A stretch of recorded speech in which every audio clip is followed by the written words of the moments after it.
Hi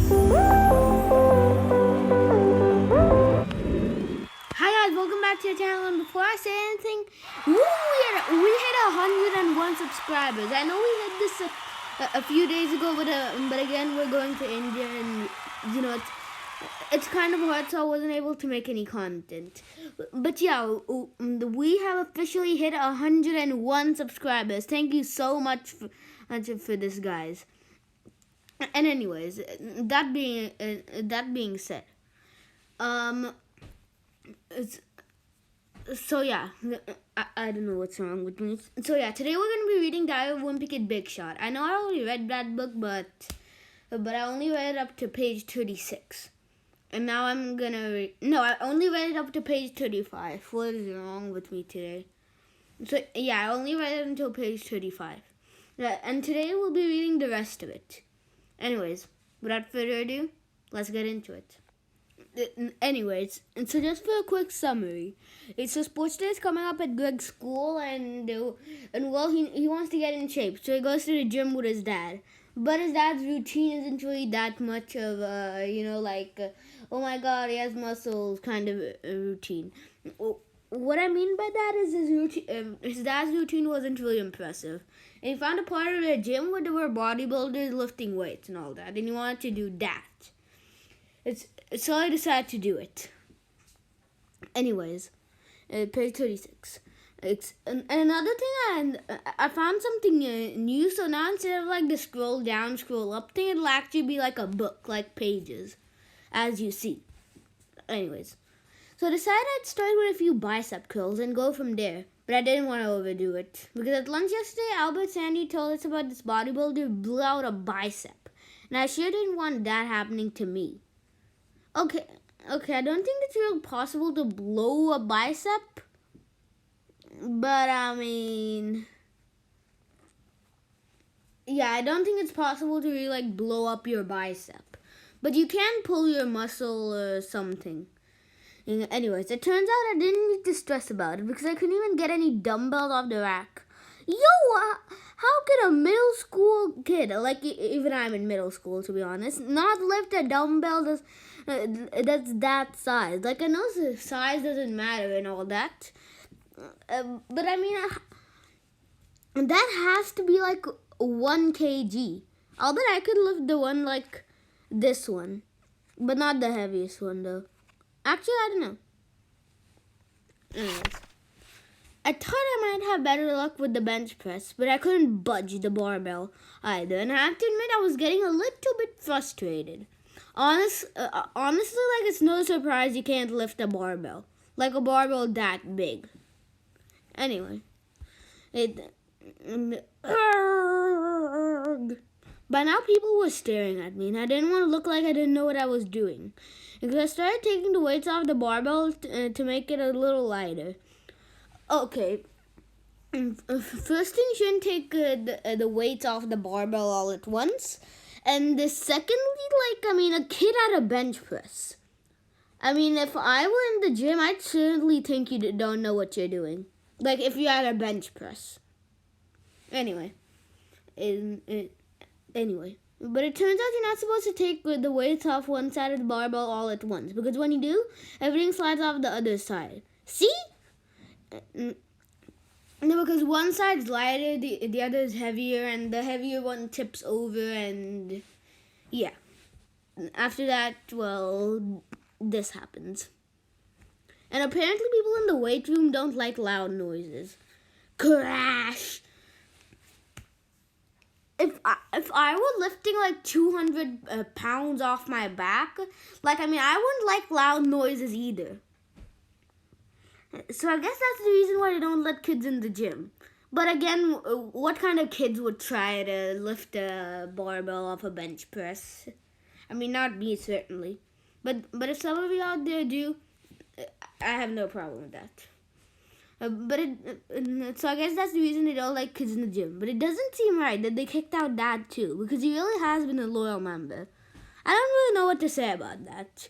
Like, on one hand, I feel like they should kick him out, and on the other, I feel like they shouldn't. They kick him out because, well, he bought Greg into the custom fit training thingy, And no, because I mean, it wasn't really his dad that told him to lift the barbells. Anyway, Thursday. Mom said that when it comes to getting in shape, exercise is only half the picture. She said nutrition is just as important. That is true. And she'd be happy to teach me a few things about eating right if I really want to learn. I didn't really feel like getting a lecture about food, but I jumped at the chance to go with her to the grocery store. And that's because I wanted to help pick out the food we have in the pantry. Whenever Manny goes to the store with Mom, he picks out the things he wants. And that's why we have all this random stuff in our cabinets.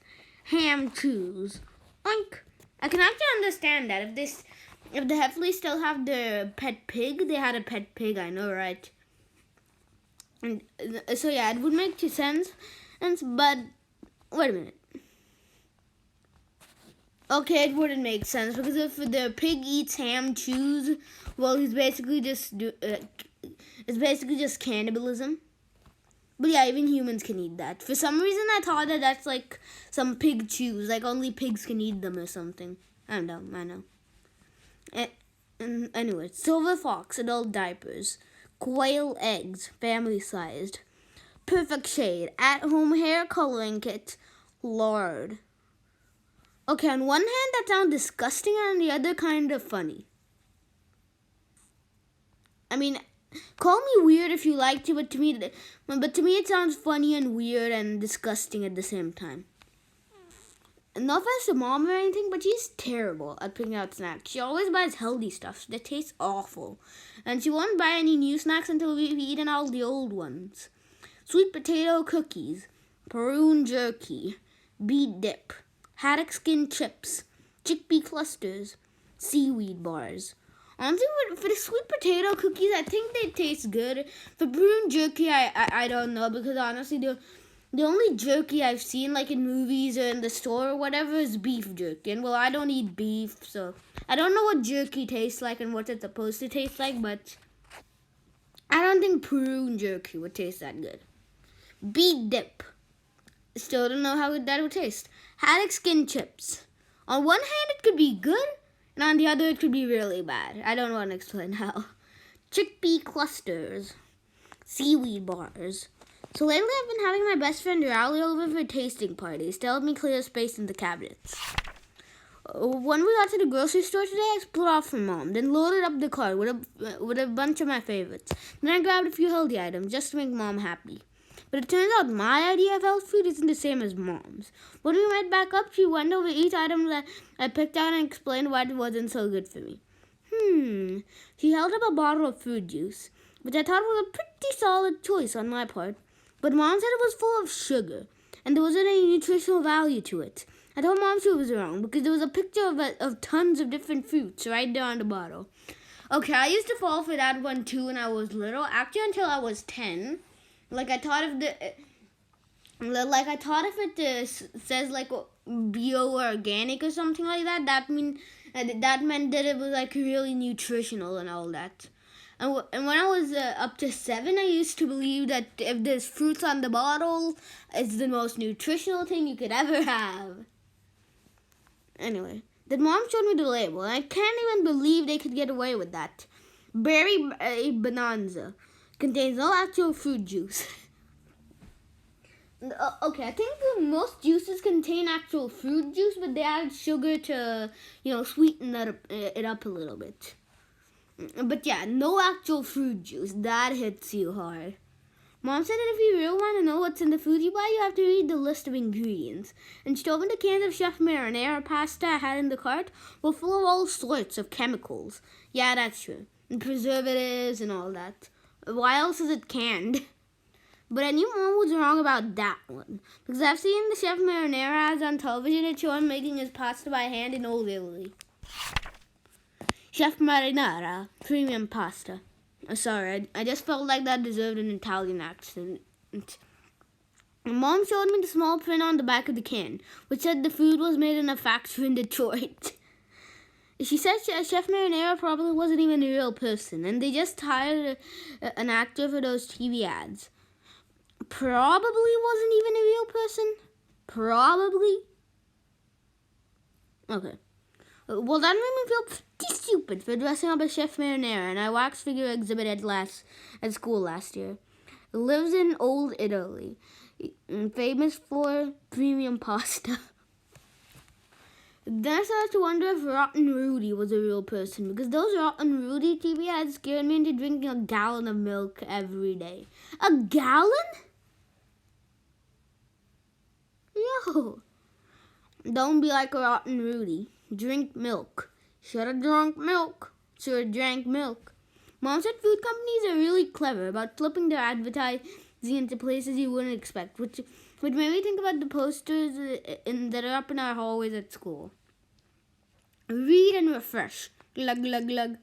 Books plus berry bonanza. Food pyramid.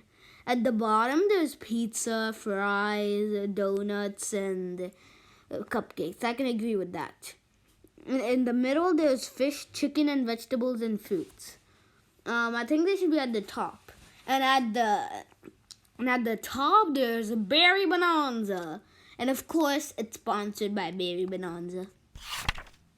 She explained that sometimes packaged food companies use cartoon characters to get young kids to want their products. And I think she's right, because before we left the house today, Manny was watching an episode of The Murples, where Munchie Murple was chowing down on a bowl of rock candy crunch cereal. Crunch! Crunch! Munch, munch. And guess what Manny's eating? Rock candy crunch. Mom told me that when she buys food for the family, she checks the labels and doesn't buy anything with ingredients she can't pronounce. Then she said Then she said the best thing to do is to buy food with only one ingredient, like fruits and vegetables.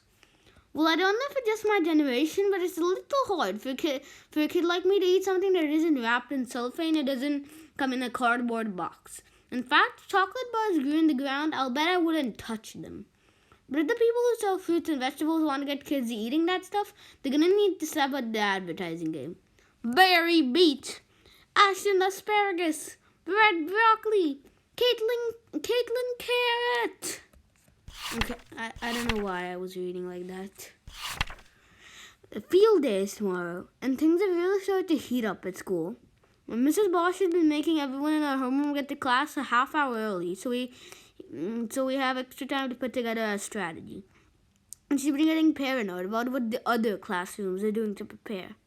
So today she sent the Latavian mills up into the ceiling so he could spy on Mr. Drew's homeroom next door. But it turns out that the ceiling tiles aren't strong enough to hold a person's weight. Whoa! I love how Mr. Drew is just like, yeah, a kid just fell through the ceiling. Big deal. Anyway, the homeroom Mrs. Bosch is most worried about is Mrs. Epstein's because she's got a bunch of athletes in her class. And one of the kids is Jessie Range, or Jess,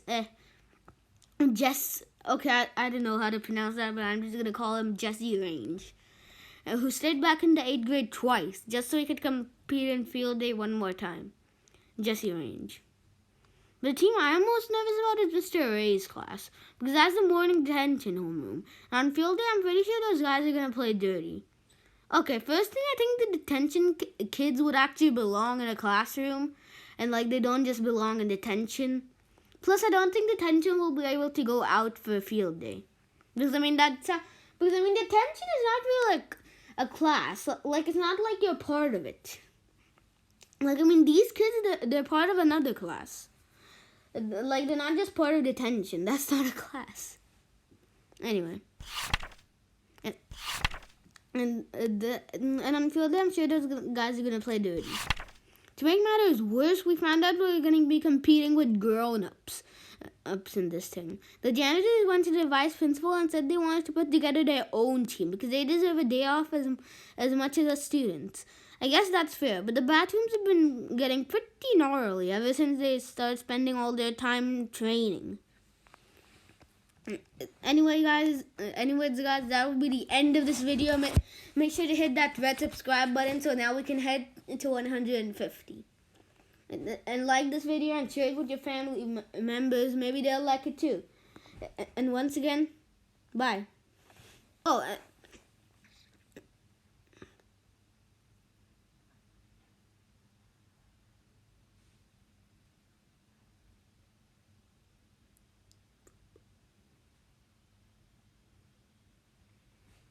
and another thing is, sorry I haven't uploaded. As I said in the intro, sorry I haven't uploaded in the last, in the last like two, in the last what, in the last 20 days or so. It's also because I've been sick. But luckily we found out it was nothing serious. Anyways.